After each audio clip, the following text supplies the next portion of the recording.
Hello YouTubers, this is your pal AEM7 and this is my SEPTA, Amtrak, NNJT, AEM7 and ALP44 fleet.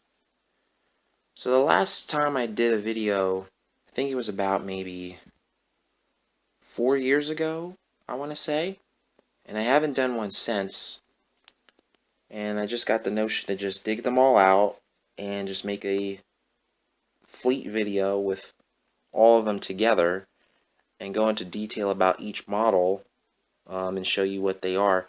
Now, currently Atlas has released the new versions of these with the more modern pantographs and sound and DCC. I'm thinking about getting maybe one or two of the new ones with sound and DCC, but I haven't really decided yet. But I got time for that.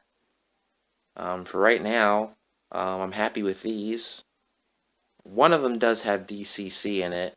ALP45, yeah, ALP44, number 4405 has DCC in it. It has an NEC decoder in it, I think. Let's see, where should I start? Let's start with the 2301.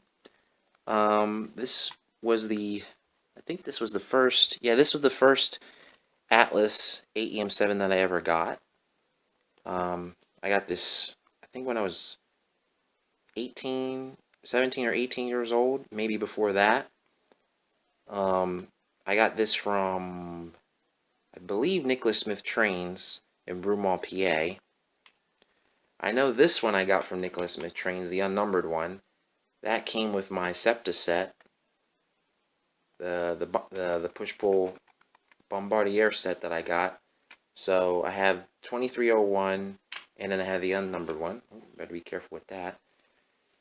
This one here is probably the most unusual AEM7 you'll probably see anywhere in the world because it's fully customized. Whoever owned this engine made it before they actually made the AEM7 and HO scale, because this is a Ryco engine. This used to be a Ryco German DB class electric. I'm not sure exactly what class it is or what it used to be, but I can definitely tell by the trucks here that it is definitely a German type loco, and it's definitely Ryco because it says Ryco on the chassis, it says it on the trucks, and you can tell the pantographs are clearly Ryco pantographs on this engine.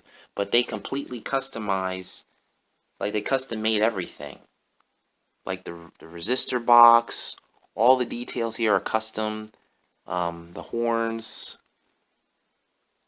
even the side fluting, all this is completely custom, and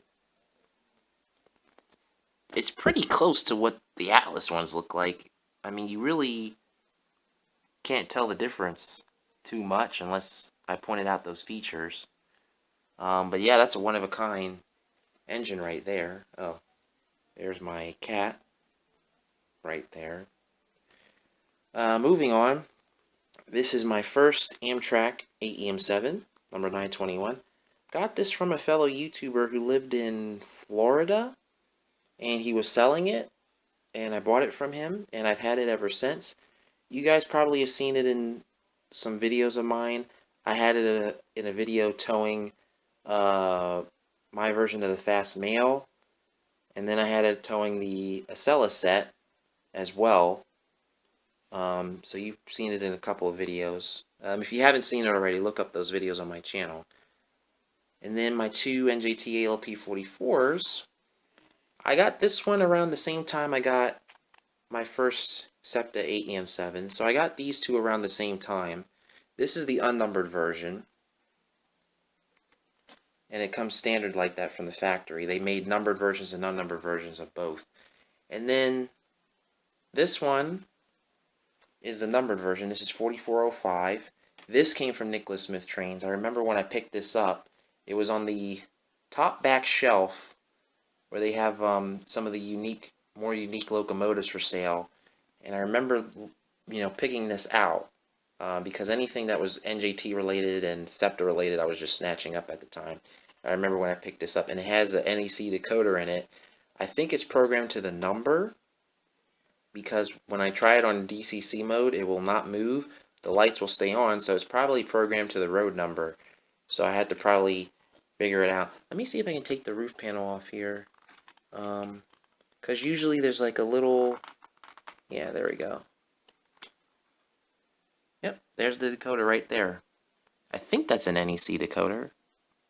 But if you ever wanted to know where the decoder goes in these early AEM7s or ALP44s, it goes right under the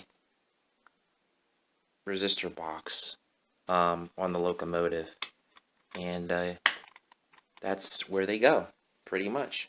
Let me just take one off of the SEPTA one and show you what it looks like without the decoder. And you got to be careful because you don't want to break the tabs on these. See? That's the dummy plug right there. So I'm going to probably do the same thing with the new Atlas version if I do decide to get it, because I want to see personally how they actually put this sound decoder in there. It's an ESU sound decoder, so it's probably one of the micro ones.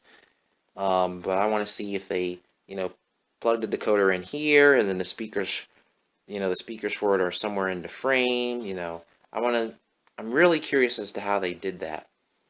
Another cool feature about these Atlas engines, I might add, is they actually use real copper wiring here. So they actually do pick up overhead wire. The Ryko engine also does. If you look at the pantograph, there is some wear on it. This was a pre-owned model, so they must have had a catenary system up, because there is wear on the pantograph. It might just be rust too, but yeah. I just wanted to share that with you guys, because this is the first time I've had all 6 together since I last purchased that one. Because I made a video with these 2 and these 2, but I never made a video with all 6 of them together. And it took me like almost 2 hours to just find which bin I had these in. Like all these here, so all the Atlas, so these were all in the same bin. This one was in a totally different bin.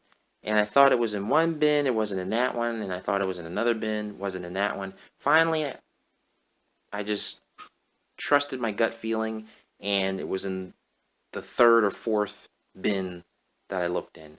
So now that I have all of them together, I'm going to keep them all in the same bin. Keep it simple. Alright? So I just wanted to share that with you guys. I hope you enjoyed this video, and I'll see you later. Bye, y'all.